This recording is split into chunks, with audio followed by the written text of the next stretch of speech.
Is mórán an téimetá a gomí siúlóidí agus strapadóracht. Dá bhrí sin thocraigh mise go méid deisina ag muintir lis Fernán, dul ag siúl agus ag caint gaelige ag an am céanna gach seachtain. Tá míid ag tógan sus.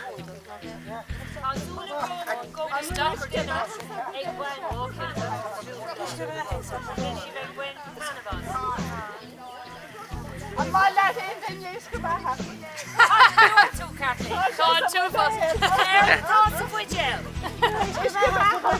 Níl cead ag éon duine ach easca a ól ar an siúlóid seo. An dhéann sé?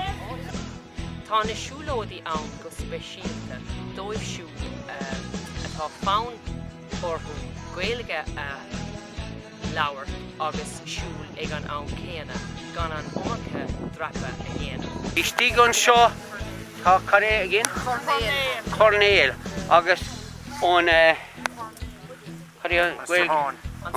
an straháin tá sé ón carí an gaeilge boundary. Túram idir lis Fernán agus Ballina. Ballina Corty. Ballina Corty. Tá sé an boundary. An Troran. I'm on a war ag muintir Gleann Eatharlaí ina siúlóidí. Tá na lúbanna náisiúnta ar fáil an seo agus bíonn gá féalta siúl ann gach bliain. I gháil leis na siúlóidí freisin tá fearr úntaach a bhíonn timpeall na háite seo a bannam dó maiid. Bhíonn sé ag canna ag an am céanna agus ag siúl. Agus dá bhrí sin bhí an spórt agus sprí a going ar na siúlóidí Ilis Fernán agus gaelige. So, tarling, tareg